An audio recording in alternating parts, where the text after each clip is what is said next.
On the 17th of February 1935, just after the committee had published its findings, he had this to say on Radio WCAU. Like most committees, it has slaughtered the little and allowed the big to escape. The big shots weren't even called to testify. They were all mentioned in the testimony. Why was all mention of these names suppressed from the testimony? The co-chairman, Samuel Dickstein, admits that the papers were censored, but insisted that this was for a very good reason. The testimony given by General Butler was kept confidential until such time as the names of the persons who were mentioned could be checked upon and verified. This accounts for the fact that when the results of the hearings were made public, references were omitted. That argument would have seemed fair enough if names had later been checked and verified. Yet most of the senior figures implicated in General Smedly Butler's evidence were never asked to appear before the committee to answer the questions raised. Even though, had the allegations against them been found to be true, people like Irene DuPont and banker J.P. Morgan could have faced the death sentence for treason. The investigations mysteriously turn to vapor when it comes time to call them to testify. FDR's main interest was getting the New Deal passed. And so he struck a deal in which it was agreed that the plotters would walk free if Wall Street would back off of their opposition to the New Deal and let FDR do what he wanted. John Buchanan. With their cover blown, it seems likely that the plotters and their wealthy backers had little option but to accept such a deal and return to the business they knew best, making money. But what chance would such a coup have had anyway? Even with millions of dollars and 500,000 veterans at their disposal, could the plotters ever have pulled it off against the armed forces of a great power like the US? Well, according to Professor Tony Badger, back then it might not have been quite as difficult as it now seems. The American army was anything but powerful in 1933.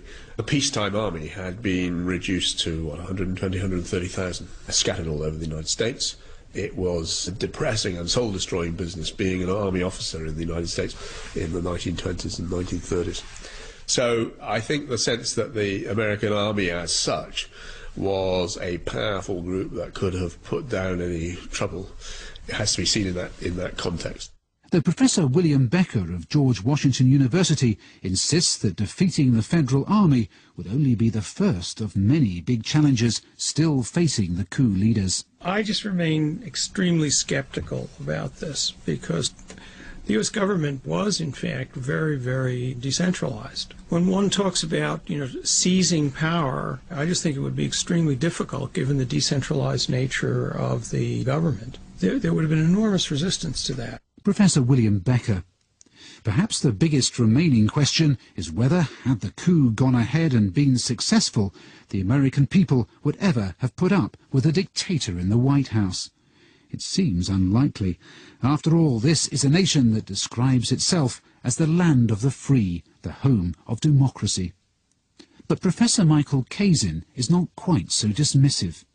He believes that if we today are ready to accept the loss of some of our liberties in return for personal security, might Americans of the Great Depression have been just as ready to sacrifice some of their freedoms for food, jobs, and financial security. People wanted security. I mean, the key word in the 30s, as now for that matter, was security. Social security, of course, health security. And Americans, I think, in the 30s cared more about security than they did about democracy.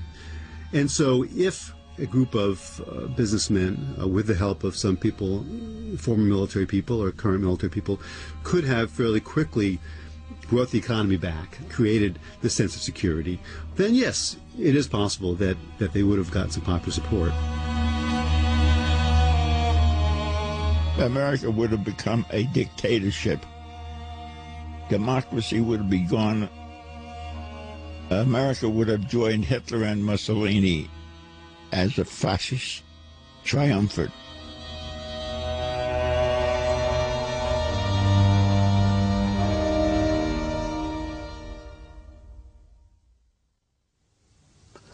Document The White House Coup was presented by Mike Thompson. The readers were Peter Marinker and Kerry Shale, and the producer was Philip Sellers. If you have any stories that you would like the document team to follow up, you can get in touch via the Radio 4 website. Now that, once again, was some American history that doesn't make the papers. And I know you say, well, gee, how could that be? Because they always tell me the truth. Here's the New York Times, because every now and then the truth does come out. And it doesn't always come out through the Times, and I think the Times is garbage half the time. But they tell you about Operation Paperclip. This is where we brought Nazis into the United States, knowing full well they were Nazis. And they moved them through Malta so you wouldn't see them. But what's interesting was, who was that great Nazi hunter? Who was the guy that the army hired who wasn't American? He was Henry Kissinger, huh? Who's now wanted as a war criminal, but the propaganda tells you he's a great man. My name is Henry. What we need is a New World Order. I mean, don't believe me. Type in Henry Kissinger, New World Order. You'll see him on the New York Stock Exchange floor. What this will happen is the events will come and we will have an opportunity to give you a New World Order. But he can give a new impetus to American foreign policy, partly because the reception of him is so extraordinary around the world. I think his task will be to develop an overall strategy for America in this period when really a new world order can be created. It's a great opportunity. It isn't such. Just like old Papa Bush. Don't even get me going on the whole New Order thing. But if you find the same people that funded the Nazis are now in your government now, and then they kill your president. Remember John Fitzgerald Kennedy? He created United States notes, not Federal Reserve notes, and he gets shot, and they tell you it was one crazy guy who happened to be working at CIA bases, and CIA just stands for Cocaine Importation Agency. Let's get real. Let's remember Iran-Contra. Yeah. Gee, and what are they growing over in Afghanistan now? Don't believe me. Type in your little YouTube search engine or whatever. Go, oh, Geraldo Rivera interviews U.S. Marines guarding poppy fields. Don't believe me, maybe you want to believe Pat Tillman. So once again, if I told you that criminals get in government and they lie to you, would you believe me? Or am I just that crazy guy on Channel 8, who every now and then tries to bring you some truth and say, don't believe me, do your own due diligence, find out for yourself, do some homework. Type in the words Prescott Bush and Nazi. Maybe next time you want to do a Google search, right? Because you like Google. Why is it that Google runs out of the NSA? Yeah, why is it that, should I get into high-frequency trading? I mean, if you're going to ask where you place computers, why does Google put their stuff in the building with the NSA? I wonder. There's so much we could cover, but I always like to go with this, and I'll do it at the end of the show. I start one way and I try to finish one way, and that is, God bless you and your family. God bless this constitutional republic. The Bill of Rights is wonderful. The Constitution is fantastic. Don't let them take that away from your children and your grandchildren. They're trying to right now. And by the way, down with the New World Order. Thanks for watching.